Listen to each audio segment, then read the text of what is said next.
नाम लेने का होड़ मचा हुआ है ना बिहार में। और देखिए कि जब भी कोई नेता 1 पैसे का काम करता है तो उसको 10 पैसे का गिनवाना उसका जिम्मेदारी और कर्तव्य बन जाता है। लेकिन बात यह है कि कुछ लोगों को दिक्कत भी होती है ना। सत्ता पक्ष जो है वो नाम ले रहा है, काम का नाम ले रहा है, जिससे मुख्यमंत्री जो है वो काम का नाम ले रहे हैं। अब इससे विपक्ष को दिक्कत हो रही है कि काम का इतना नाम क्यों ले रहे हैं। बहुत लंबा चौड़ा खाका लिखे हैं, क्या कहते हैं इस पे? काम का नाम लेना क्या कोई दिक्कत है इसमें? नहीं, काम का नाम जो मुख्यमंत्री ले रहे हैं तो सिर्फ उनका अफसर से काम गिना रहा है मैडम, धरातल पर कोई काम हुआ नहीं है। आप अभी वैशाली में आई हैं, कल माननीय मुख्यमंत्री जी वैशाली आए हुए थे, बगल का ही नगमा गांव है, माननीय विधायक जी का गांव है। वहाँ लमसम 10 दिनों से वहाँ पर सारे अधिकारी 15 दिनों से आके पूरा डटल थे, जिलाधिकारी से लेके कमिश्नर तक वहाँ पहुंचे हुए थे। आला अधिकारियों का जमबारा सिर्फ था। काम के बदले में वहाँ है तो क्या काम करवा दिए हैं उस समय से नीतीश कुमार जी। वहाँ है तो सिर्फ कागज पर उनका जो अफसर है उनको दिखा दिया गया है, बया नदी है, इसको गाज सफाई करना है। सफाई होकर रहता ना पहले से। बाढ़ का स्थिति जब आता है, बारिश में पूरा नगमा जो है और पूरा बेलसर प्रखंड बाढ़ से पूरा प्रभावित हो जाता है। तो उस समय माननीय विधायक जी का ध्यान उस पर नहीं गया होगा। तो माननीय मुख्यमंत्री जी आए तो कल दिखा रहे थे कि यह बया नदी है, यही खूंखार रूप धारण कर लेती है बाढ़ के समय में, तो बोल रहे हैं इसको गाज सफाई करवा देना है। तो ये काम पहले से होना चाहिए था। जब माननीय मुख्यमंत्री जी कहीं जाते हैं तो विकास उनके पीछे पीछे 3-4 घंटा के लिए जाता है। मुख्यमंत्री जी का और विकास भी पीछे पीछे चला जाता है। लेकिन मुख्यमंत्री है लंबे समय से, तो क्या लगता है इतने समय में काम नहीं किए हैं? हाँ, काम तो खैर किए हैं। हम महिलाओं के लिए तो समझिए कि 50% आरक्षण दिए हैं। लेकिन समझिए तो काम उनका सब अच्छा ही है। लेकिन थोड़ा सा है कि कुछ कमी इधर हो गई है। हाँ, और कमी में है कि ज्यादा करके अफसरशाही ज्यादा उनके रीजन में हो गया है। न तो हम महिलाओं के लिए काम तो किए हैं, वो आरक्षण भी दिए हैं। आज जिला पार्षद हम है, अपने क्षेत्र से है। लेकिन उसकी बारीकी से जांच करना उनको। हाँ, जांच वो नहीं करते हैं। माने जो सिस्टम है वो सिस्टम से माने कि काम नहीं हो रहा है। हाँ, सिस्टम को सही होना चाहिए। सिस्टम में सही नहीं है, बाकी सब सही है, लेकिन सिस्टम में सही नहीं है। आप बिल्कुल देखिए, यही बात हम भी बार बार कहते हैं कि काम सिर्फ ऐसे ही नहीं हो सकता है। जब तक जो है ऊपर से लेकर नीचे तक पूरा तंत्र मजबूत नहीं हो तब तक काम का कोई नाम नहीं हो सकता है। लेकिन हाँ, यहाँ पर ये भी है कि काम का नाम क्यों लिया जा रहा है, ये भी बात है। अब देखिए कि अब 2 बात हम कहेंगे। पहला तो ये कि तेजस्वी यादव भी जब 17 महीना का कार्यकाल पूरा किए थे और उसके बाद जब हट गए थे तो उनपे भी बड़ा आरोप लगा था कि जो काम किए हैं उसका भी नाम ले रहे हैं, जो नहीं काम किए हैं उसका भी नाम ले रहे हैं। अभी वही तेजस्वी यादव कह रहे हैं नीतीश कुमार को भी कि काम से ज्यादा नाम ले रहे हैं। जी देखिए, राजा जब कोई निश्चित टाइम दे करके और जाएंगे तो वहां तो सफाई हो ही जाएगी, सारे चीज को व्यवस्थित कर दिया जाएगा। लेकिन राजा जब औचक निरीक्षण करेंगे, बिना टाइम दिए हुए वहां आएंगे तो सही सलामत उनको पता चलेगा जो हकीकत क्या है। पता ये भी चला है कि प्राइवेट कॉल को जो है सो रातों रात रंगवा करके और उसको दिखा दिया है कि भाई इतना कॉल गराग हुआ है। तो पता कैसे चलेगा कि प्रगति वास्तव में हुआ या कागज पर ही रह गया? मुख्यमंत्री जी जो योजना लाते हैं वाकई वास्तव में उनका योजना ठीक रहता है, लेकिन उसका जो प्रतिशत है वह 100% नहीं उतरता है, बल्कि यूं कहिए कि 20% भी माइनस हो सकता है। तो कम से कम जनता को जनता की नजर से देखा जाना चाहिए, ना कि उनको वोटर की नजर से देखा जाना चाहिए। सही, बिल्कुल सही बात है। जनता को जनता की नजर से देख कहाँ रहा है लोग। अभी तो वो बात है नहीं सामने। और जहाँ तक आपने पहले प्रश्न किया कि प्रगति यात्रा पे नीतीश जी आए हैं, नहीं, हम आपको बताते हैं। हमारा ये कहना है कि काम का नाम लेने को लेके बड़ा एकदम बिल्कुल एकदम सही है, सही है। काम के नाम पर विवाद छिड़ा हुआ है तो काम जो करता है उसको बोलना चाहिए। लेकिन सही ये है कि आप कर रहे हैं वो बोलिए। जैसे अभी बताते हैं, ये जो अभी सड़क बनी हुई है, मुख्यमंत्री जी का हमारे पंचायत भानपुर बरेवा में प्रस्तावित था यहाँ आने का। तो पदाधिकारियों ने देखा कि गुरौल से भानपुर बरेवा पंचायत तक आने में सड़क काफी खराब है, तो इसको बना दिया जाए। जबकि पिछले 15 साल से ये बात कही जा रही है कि सड़क का चौड़ीकरण हो, दुर्घटना हो रही है, कोई नहीं सुन रहा था। ये कितने साल पहले सड़क बना है? अभी बना है, अभी महीनों नहीं लगा है। मुख्यमंत्री जी का आने का अभी देखिए जा ही रहा है, देख लीजिए ये सामने बन रहा है। इसलिए चूंकि अलॉटमेंट इसका हो गया, टेंडर हो गया तो बन गया। लेकिन परम सत्य और सच्चाई यही है कि नेता नीतीश कुमार जिन पर भरोसा किया वही आज उनका इकबाल खत्म करने जा रहा है। नेता नीतीश कुमार जी का इकबाल दिन पर दिन खत्म होते जा रहा है। तो ये कौन कर रहा है? क्योंकि उन्होंने जिन अधिकारियों पर भरोसा किया वो अधिकारी ही उनकी लोटिया को डुबोने के लिए आज तैयार है। हम तो एनडीए घटक दल के जो भी कार्य करता है, आज सचमुच मुझ पूछिए तो एनडीए के जो भी कार्य करता है तो स्वयं वेंटिलेटर पर है। उनकी न कहीं कोई सरकार में सहभागिता है, न कहीं उनकी कोई अधिकारी सुनने वाला है। अभी आप बाइट ले रही हैं, आप लोग जनप्रतिनिधि हैं, आप लोग की भी बात कोई नहीं सुनता जनप्रतिनिधि है, ज्यादा बोलेंगे, दबाव देंगे, सही आग्रह करेंगे तो एक पता चलेगा कल एक मुकदमा लदा गया और परसों हम जेल में होंगे। विकास हमारे मानसिक गुलाम का बाजी करने से विकास होगा ना। हमारे बाबा साहब का दिया हुआ संविधान को बुलाया जा रहा है, उसको खत्म करने पे तुला हुआ है और उसी के साथ में ये लोग साथ दे रहे हैं। चाहते किसी तरह बाबा साहब का दिया हुआ संविधान को खत्म करे, फिर मनुवादियों का राज हो।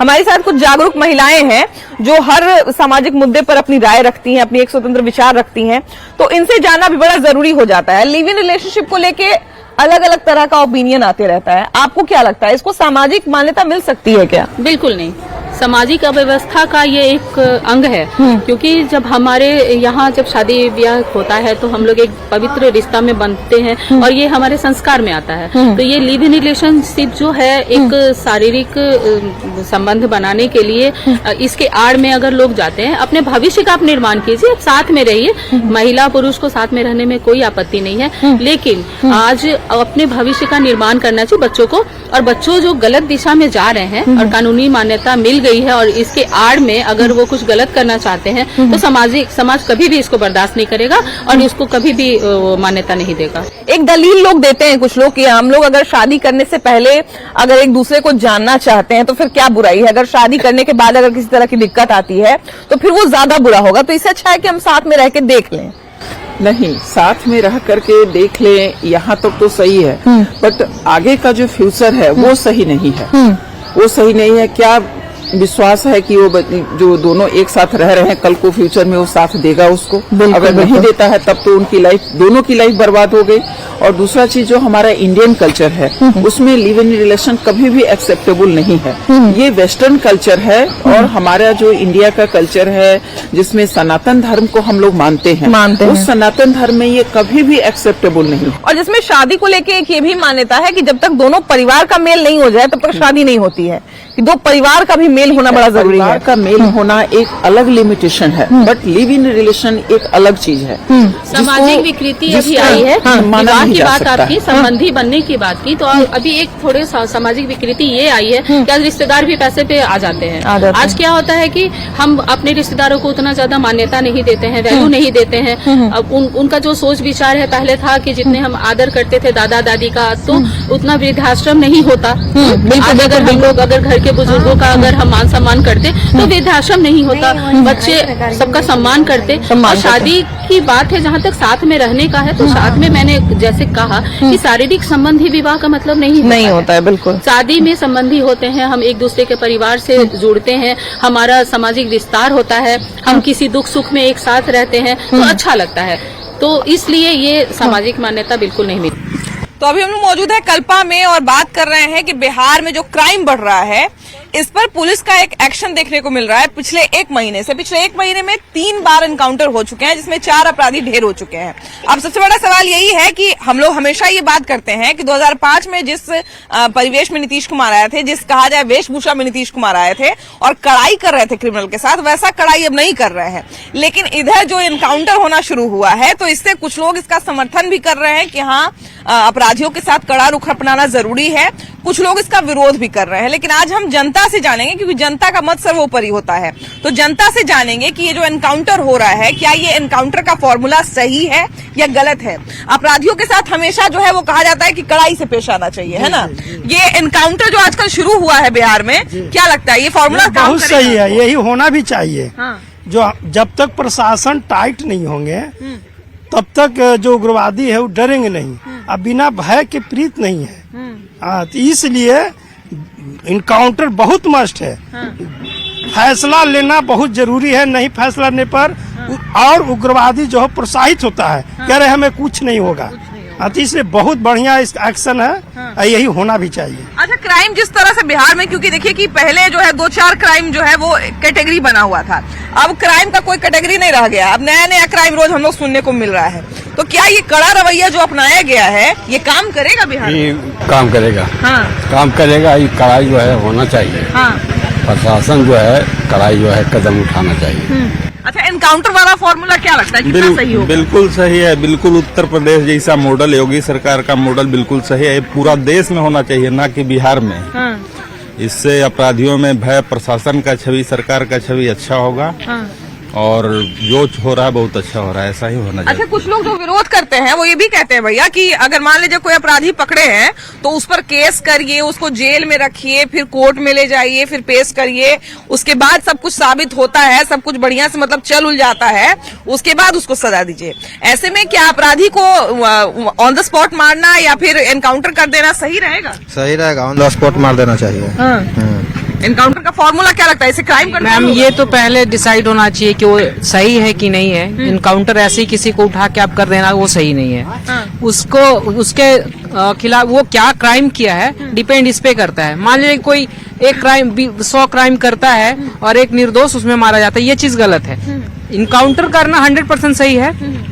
ये देख लीजिए जो फॉर्मूला यहाँ से आपको उत्तर प्रदेश से जो मोदी सरकार ने योगी जी ने जो शुरू किया है वो बहुत बढ़िया है। उससे जो क्राइम करने वाले लोग हैं उनमें दहशत जरूर फैला और वहाँ का क्राइम रेट आप देख लीजिए कितना नीचे गिरा है। बिहार में भी बहुत जरूरी है वो चीज, पहले वाली बात रह नहीं गई है। और नीतीश जी खास करके पहले शुरू में जिस समय आए थे वो आने के बाद बहुत अच्छा काम किए, लेकिन धीरे धीरे जब सत्ता उनके पक्ष में आता गया, कुर्सी पे बैठे रहे, उसके बाद से ये सारी चीजें थोड़ा सा नॉर्मल हो गया है। वो अब बिहार में लाने की फिर से जरूरत है।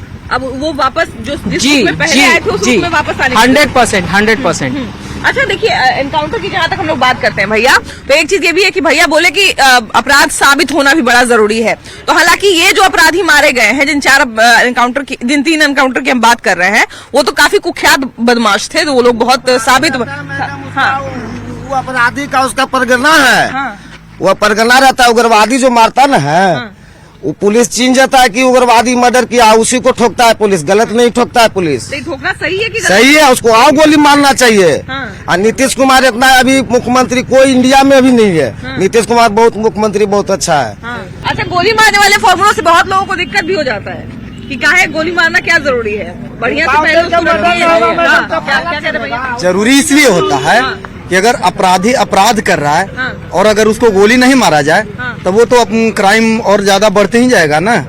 क्राइम तो बढ़ते जाएगा, इसलिए गोली मार देता है, वो बेटर करता है, बहुत अच्छा करता है। इनकाउंटर को माना गया भैया कि इनकाउंटर अंतिम विकल्प होना चाहिए। इनकाउंटर अंतिम विकल्प होना चाहिए। बताइए कि लड़की का रेप हो जाता है, आप सुनबे किए, लड़की का रेप हो जाता है, किसी का बेटी बहन बाहर निकल नहीं पाती है, तो उस मोमेंट में क्या करना चाहिए? इनकाउंटर तो करना ही चाहिए। कानून हमारा बहुत लचर पचर है, बहुत लचर पचर है। वो मर्डर कर देगा, जान रहा है कि मर्डर किया है 4 गो, और उसको ऐसा खींच के ले जाएगा कि 10 साल सजा हुआ, वो छूट गया। फिर वो जितना कड़ा अपराध रहता है उतना ही उसका जोरदार खातिरदारी भी करना पड़ता है कि नहीं? तो यहाँ के कानून जो है ना बहुत लचर पचर है। नहीं, क्योंकि देखिए कि हम लोग ये भी देखते हैं भैया कि जो जितना खूंखार अपराधी है उसके सुरक्षा पर, उसके रखरखाव पर उतना ही ज्यादा खर्च होता है। जी, बिल्कुल मेहमान जैसा उन पे खर्च किया जाता है। कितने सारे कसाब को ही ले लीजिए ना, कसाब को ही ले लीजिए, कितना खर्च हुआ, लास्ट में क्या हुआ? इनकाउंटर हो जाता उसका, वही काम खत्म हो जाता, दहशत भी फैलता इससे। तो लड़ने के लिए मानवाधिकार वाले भी नहीं, वो तो लड़ने दीजिए, उससे क्या होगा। लेकिन सरकार अपने काम कर रही है, बहुत बढ़िया काम कर रही है, करना चाहिए। एनकाउंटर वाला फॉर्मूला से क्या लगता है क्राइम कंट्रोल होगा? एकदम कंट्रोल होगा ना, कि डर पैदा होगा, भय पैदा होगा। तो देखिए कि सुप्रीम कोर्ट ने जो संजीवनी बूटी कहा जाता है, ऐसे बुजुर्ग जो कहा जाए कि संपत्ति दे देते हैं लेकिन उसके बाद उनकी हालत बुरी हो जाती है, उनके बच्चे उनको नहीं देखते, तो वैसे माँ बाप के लिए जो है एक संजीवनी बूटी जो 2007 से है उसको थोड़ा और बेहतर बनाने के लिए काम किया है। और ये लॉ जो है वो एक तरह से कहा जाए कि माँ बाप के लिए भी बहुत जरूरी था भी, क्योंकि ऐसे बच्चे जो माँ बाप की सेवा नहीं करते हैं लेकिन संपत्ति गिफ्ट के तौर पर या अपने अधिकार के तौर पर लेने को आतुर रहते हैं। सुप्रीम कोर्ट ने लॉ बनाया है कि अब आपके पास वो संपत्ति नहीं रहेगी अगर आप अपने माँ बाप की सेवा नहीं करते हैं। तो क्या कहते हैं इस पर? नहीं, ये कानून अगर बना है तो आज के परिप्रेक्ष्य में काफी बेहतर कानून है।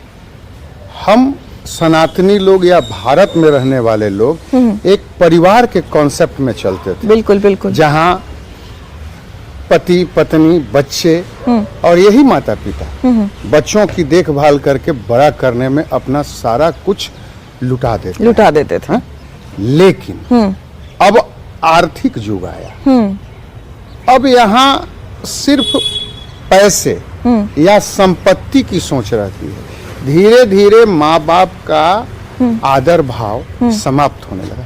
दुर्भाग्य देखिए, एक माता पिता अपने 4 बच्चों का भरण पोषण कर्ज लेके परेशानियों का सामना करके निर्वहन कर लेते हैं, लेकिन एक बेटा के लिए माँ बाप बोझ बन जाते हैं। बिल्कुल। आज भारत जैसे देश में ये क्या वो भवन कहते हैं आप लोग, वृद्धाश्रम, बिल्कुल बिल्कुल। आंख में आंसू छलक जाता है जब ये चीजें देखते हैं कि भारत जैसे देश में वृद्धाश्रम, ऐसा देश जहाँ पे राजा दशरथ जी के वचन को निभाने के लिए, हाँ बिल्कुल, जहाँ भगवान राम अपने पिता के वचन के लिए 14 साल तक वनवास पे चले ये गए। परंपरा रही है हमारी, और आज हम इस पर चर्चा कर रहे हैं। निश्चित तौर पर अच्छा देखिए, ये लॉ आने का जरूरत भी तब पड़ा क्योंकि माँ बाप की सेवा करना तो हमको नहीं लगता है कि कोई कोर्ट सिखा देगा, ये तो अपने मन में भावना भी होनी चाहिए। लेकिन कहीं ना कहीं इस भावना में आजकल कमी आई है, तभी तो कोर्ट को आगे आना पड़ा है। हाँ, भावना में बहुत लोग कमी आ गई है, जिसके चलते लोग माँ बाप को आदर करना बंद कर दिए हैं, छोड़ देते हैं, पैसा तैसा नहीं देते हैं, जिसके चलते रोड पर आ जाते हैं। इस तरह के बहुत है, दिक्कत तो है अभी बुजुर्गों के लिए। अच्छा देखिए कि वैसे माँ बाप जो समझिए कि एक बुढ़ापा आने के बाद काम नहीं कर रहे हैं या उनको किसी तरह का अर्निंग नहीं हो रहा है, तो वैसे माँ बाप का तो हम लोग चलिए समझ सकते हैं कि वो बोझ बन जाते हैं अपने बच्चों पर।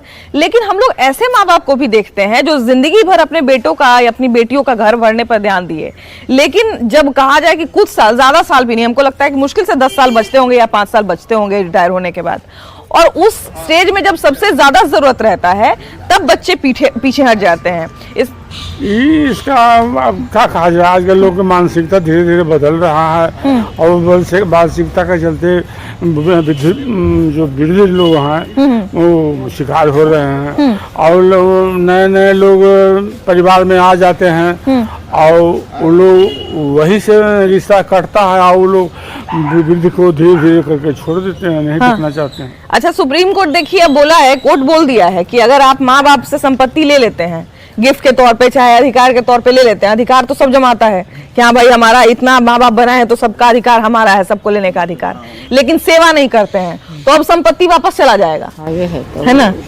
तो कुछ सोच लीजिए थी ना। हाँ, तो मान लीजिए कि अगर कोर्ट ऐसा फैसला सुनेल के है कि जे मान लीजिए संपत्ति ले रहे हैं, लेकिन माँ बाप के बाद में भूला जा रहे, माँ बाप की सेवा न कर रहे, तब कोर्ट कह दिल के है कि अब जो है संपत्ति वापस हो जाएगा।